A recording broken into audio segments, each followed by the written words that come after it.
పేరు Renuka, బాన్సోడ project, హనుమాజ్పేట్ sector, అవాజ్పల్లి తాండా అంగన్వాడీ టీచర్ని నేను. మేము చాలానే జీతంలో 13,650తోని మేము ఎన్నో ఏళ్ల నుంచి మా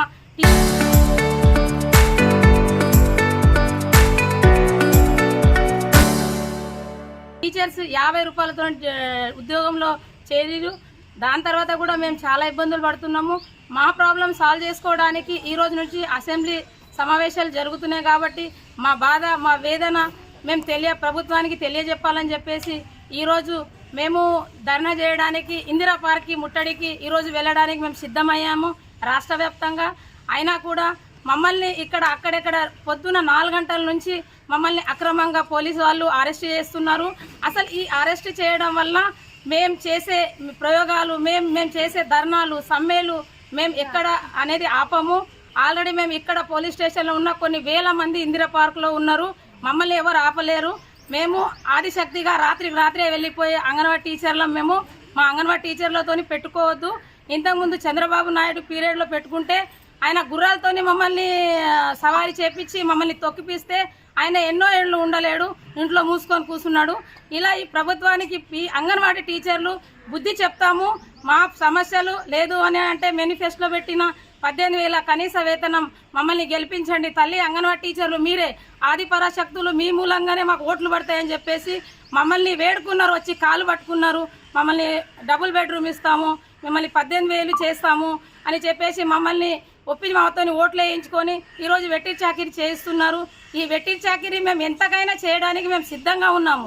ఎందుకంటే మేము చదువుకొని మేము చిన్న పిల్లలకు, గర్భిణీ బాలింతల విలేజ్ వాళ్ళ సేవలు చేస్తున్నాము. సేవలు చేస్తే మేము కష్టపడుతున్న దానికి మాకు ఫలితం ఇవ్వాలని మేము ప్రభుత్వాన్ని కోరుకుంటున్నాము. మేము గొంతమ్మ కోరికలేము అడగట్లేము. మాకేమి ఎక్కువ మేము కార్లు, బంగ్లాలు 40,000 వేల జీతాలు ఇవ్వమని అనట్లేము. మాకు కనీస వేతనం 18,000 అన్న ఇవ్వాలని మేము ప్రభుత్వాన్ని కోరుకుంటున్నాము. ఈరోజు మాకు ఎక్కడెక్కడ ప్రతి పోలీస్ స్టేషన్లో, ప్రతి పిఎస్లో ఇంటికి వచ్చి మేమైతే 3:30కు 4 గంటలకు ఇంట్లో పడుకొని నిద్రలేస్తున్నా కూడా మమ్మల్ని పోలీసులు తీసుకొచ్చి అరెస్ట్ చేసి ఈరోజు స్టేషన్లో తీసుకొచ్చి మమ్మల్ని కూర్చోబెట్టారు. కూర్చోబెట్టినంత మాత్రాన మేము భయపడేది లేదు. మా పోరాటం కొనసాగుతుంది. ఇలా మేము ఈరోజు ధర్నాల పోలీసులు అరెస్ట్ చేస్తున్నారు. ఈరోజు మమ్మల్ని జీతం కట్ చేస్తున్నారు, ఉద్యోగం నుంచి తీసేస్తాం అని ఎంత బెదిరించినా కూడా మేము భయపడము. మేము అంగన్వాడీ టీచర్లము. మా అంగన్వాడీ టీచర్ల సత్తా ముందు చూశారు, ఇప్పుడు ముందు ఇంకా చూస్తారని నేను తెలియజేస్తున్నాను. లీడర్లని మరి కొంతమందికి ఈరోజు మార్నింగ్ 5:30 నుంచి హైదరాబాద్ వెళ్తున్న ప్రతి బస్సుని క్యాచ్ చేసుకుంటూ బస్ స్టాప్లల్లో అరెస్ట్ చేయడం జరిగింది. ఇది ఎంతవరకు ఇప్పుడున్న ప్రభుత్వంకు న్యాయం అనిపిస్తుందో మాకైతే అర్థం కావట్లేదు.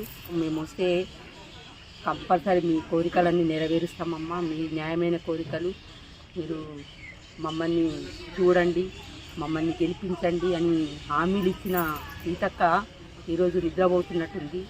మరి తను కూడా ఒక మహిళనే కదా. మరి మహిళల కష్టాలు ఎందుకు అర్థం కావట్లేదో మరి మాకైతే అర్థం కావట్లేదు. మరి జీతం చాలా తక్కువ, పని భారం ఎక్కువైపోతుంది. టీచర్ల కొరత, ఆయమ్మల కొరత కూడా చాలా ఉంది. మేమేం గొంతమ్మ కోరికలు కోరుతలేము, మా న్యాయమైన కోరికలే కోరుతున్నాం. సుప్రీంకోర్టు తీర్మానం ప్రకారం మాకు 26,000 జీతం ఇవ్వమని అడగడం జరుగుతుంది. చరిత్ర సృష్టించినోడు ఇప్పుడు ఆ చరిత్రని తిరగరాయబోతున్నాడు.